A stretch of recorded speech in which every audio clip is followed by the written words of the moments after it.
Bah alors Paola, tu la lances ta machine? Pas de soleil, pas d'électricité. Pas d'électricité, pas de machine. Pas de machine, pas de machine. Les énergies renouvelables, c'est propre, mais c'est quand même assez contraignant. Alors comment stocker ces énergies pour leur permettre d'occuper une place plus importante dans le monde de demain? Oui, et pourquoi l'hydrogène vert apparaît comme un moyen efficace pour atteindre les objectifs de la transition énergétique? Eh bien, c'est ce que nous allons comprendre dans cette vidéo. Bienvenue sur Le Déclic, la playlist qui fait toute la lumière sur l'énergie. Déjà, c'est quoi l'hydrogène?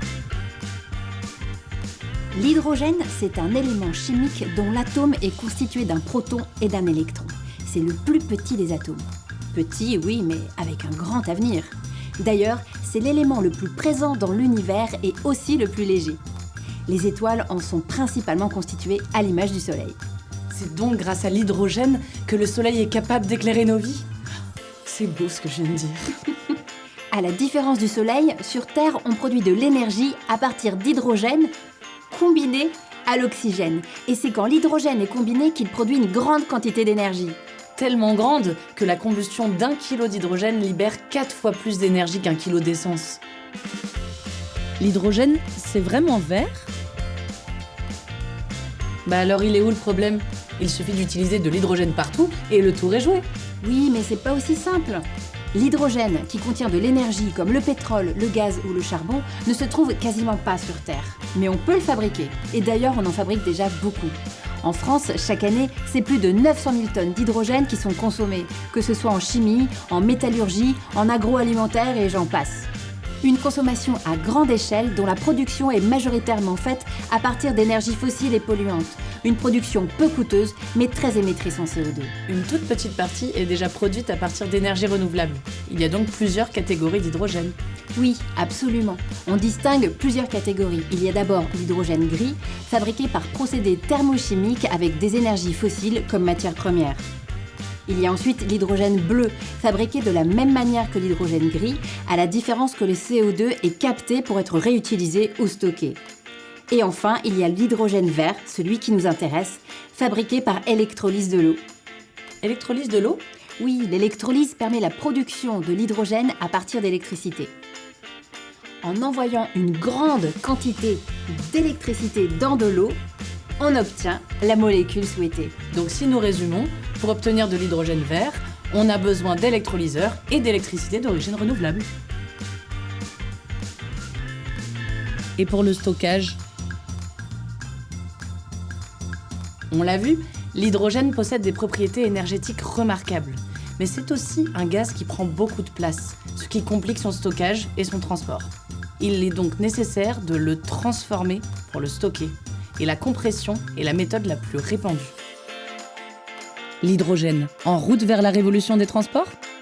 Bon Paola, c'est bien beau tout ça, mais concrètement, on en fait quoi de l'hydrogène vert? Eh bien, par exemple, on peut l'utiliser dans les transports. On le sait, c'est un secteur qui émet beaucoup de CO2 et l'hydrogène pourrait bien apporter des solutions innovantes pour réduire considérablement les émissions de CO2. Première solution, la voiture à hydrogène. De par ses caractéristiques, l'hydrogène est un bon candidat pour être utilisé comme carburant. Avec lui, le bilan environnemental est bon.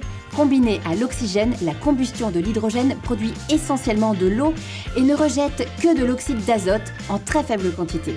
Alors comparé à une voiture diesel, on voit vraiment la différence. Deuxième solution, les piles à combustible dans les voitures électriques. Aujourd'hui, les véhicules électriques équipés de batteries ont une autonomie limitée. La pile à combustible va produire de l'électricité en convertissant l'énergie chimique de l'hydrogène en énergie électrique, permettant le fonctionnement du moteur. Et sans émission, que de la vapeur d'eau. C'est vraiment super, mais pour ceux qui ne prennent pas la voiture? Prenons par exemple les panneaux solaires sur cette maison. Ils utilisent les rayons du soleil pour convertir son énergie en électricité et permettent ainsi d'alimenter une partie de la maison. Et plus il y a de soleil, plus les panneaux en profitent pour capter un maximum de rayons, pour produire un maximum d'électricité. N'hésitez pas à aller voir le lien en commentaire pour découvrir notre vidéo dédiée aux panneaux solaires. Bon, mais ça fonctionne la journée. Mais comment on fait quand le soleil se cache? Eh bien justement, la nuit, les panneaux solaires ne peuvent pas par définition capter les rayons du soleil. Et souvent, il y a un déséquilibre entre la quantité d'électricité produite et la quantité consommée. Il faut donc arriver à stocker l'électricité produite durant la journée pour pouvoir s'en servir la nuit. Et c'est là que l'hydrogène vert va pouvoir nous aider. Allons à la rencontre de Jean-Gabriel, notre expert hydrogène NJ, qui va répondre à toutes nos questions. Fournir de l'électricité avec de l'hydrogène déjà produit avec de l'électricité. Tu peux nous éclaircir un peu là-dessus ? Oui, en effet, on va produire l'hydrogène à partir d'électricité au travers d'un électrolyseur. Et on pourra refaire de l'électricité avec cet hydrogène au travers d'une pile à combustible, par exemple. On part de l'électricité pour aller à l'électricité. Alors pourquoi faire ça ? Simplement parce que parfois on a besoin d'utiliser l'électricité ailleurs ou plus tard. Dans ce cas, l'hydrogène sert de moyen de stockage et de transport. On appelle ça un vecteur énergétique. Il existe déjà des solutions pour stocker l'électricité avec les batteries par exemple. Pourquoi ce n'est pas suffisant ?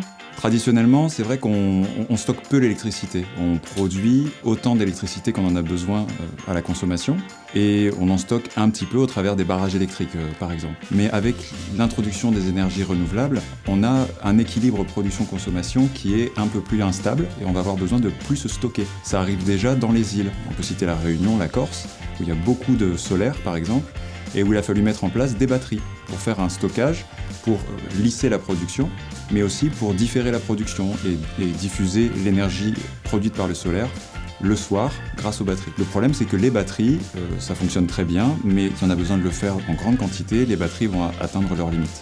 L'hydrogène vert, ce ne serait pas aussi la solution pour améliorer le bilan carbone de certaines industries ? Certainement, l'industrie en France aujourd'hui consomme déjà énormément d'hydrogène.